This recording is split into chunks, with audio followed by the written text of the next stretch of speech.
Okay, now in this video we will see how to create a code repository in GitHub and how to push our code there. Okay, so let's create a new repository. I name it DSA. Okay, and then it contains DSA solutions. Okay, I want a README file. I add a README file, and then okay, I do a create repository. Okay, now the repository is created. Now I have to push my files here. Okay, for that I have to copy this. This is my GitHub repository link. I will copy this, and then here let's ask. So the list of uh, efforts you need to do for this is basically you need to initialize the Git repository, and then you need to add all your changes to the Git repository using this command git add, and then you have to commit your code to the local repository, and then you have to add the remote repository to which repository you are going to push your changes. Okay, and then you have to push your changes. Okay, let's try to do that and see whether we are getting any error or not. Okay, so first let me init the git repository. So this is the code I have, right? I'm going to have solutions about this, and then let's put a git init. I've initialized it. I will add all the things, and I'm doing a git commit. The commit message is initial commit. Okay, now all the files I have, right? It's all created.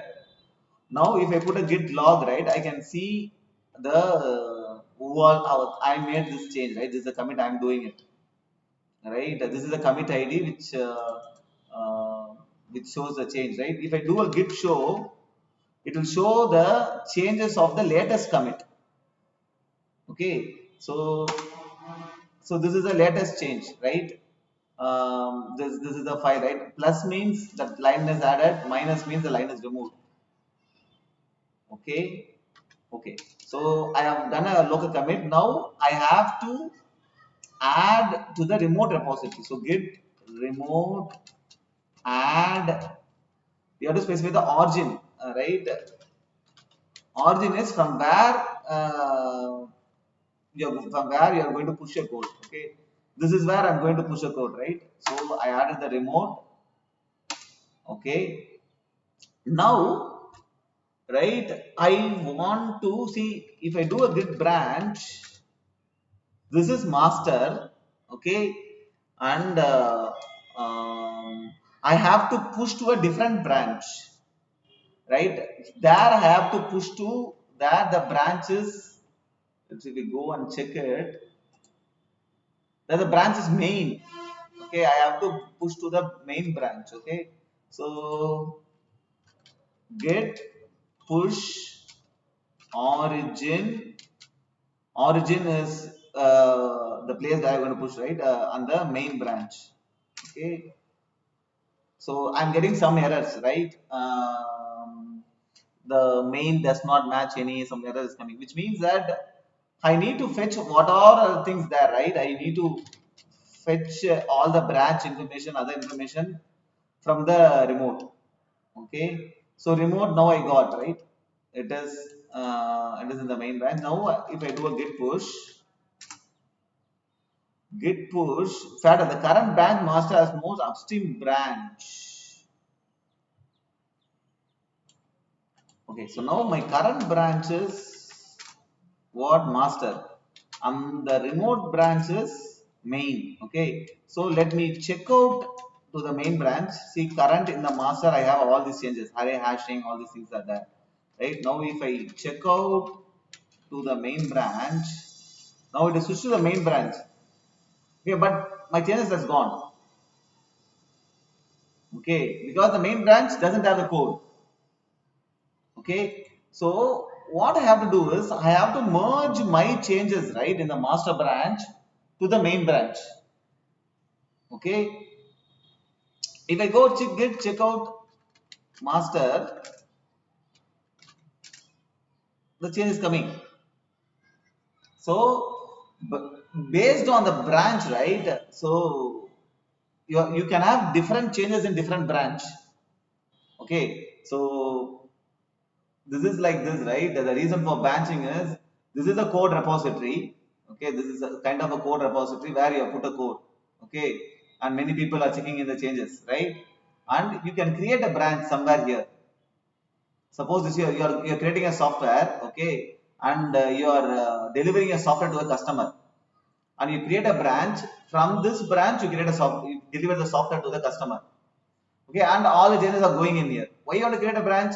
Because when you deliver a software to a customer, this branch would have got tested, and I don't want to check in all the changes here because again some bugs would have got introduced, right? So the changes is that is going here. Okay, so any customer raise this customer, right? I'm delivering this branch to a customer. If the customer raises the issue, I will fix the issue in this branch and then check in the issue here, fix for the issue here, and this might be the main branch. This is how usually this is how we deliver software to a customer, right? This is the advantage of branching, right? The changes going in will not be applicable to this branch. Like how to create a branch? Git checkout -b, create a branch. Okay, okay. Suppose I want to create a new branch here, okay, and then I want to master it. Okay, so I have this code here, and I have to merge the changes into the main branch. I have a master branch. I have to merge the changes into the main branch. How to do that?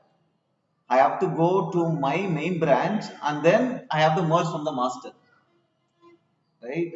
This is a command. I am allowing unrelated histories and merging from the master. So which branch I am in? I am in master. Let me go to, because I have to check into, I have to push to main branch only. I should be in main branch. Now I am merging my changes from master. So in main branch, I will not have that my code. Array hashing is not there. When I merge, now my changes are here. Okay, I have merged my changes to my main branch. Okay. Now what I have to do? I have to push these changes to the remote repository. Git push. Now the changes are pushed. Once the changes are pushed, you go to your GitHub. This is our thing created, right? You refresh here. A code is here. Now others can copy this. If they put git clone, let's do that. I'm going to a separate directory. Okay, let's create a directory called let's go into the try directory. Okay, let's create a new directory. Let's create a directory called temp. I'm going to the temp. I can do a git clone from the remote repository, and my code is here. So I can push the changes. I push the changes to the remote repository, GitHub, right? This is the GitHub. So using Git, I'm pushing my changes here. Like what are the steps I followed? I did a Git init. I added to the local repository. I committed to the local repository, right? And then I did a Git push and Git push, right? These are all the changes I did. And then others can clone from that repository, and they can make the changes here. Right? This is how people work in software. Right?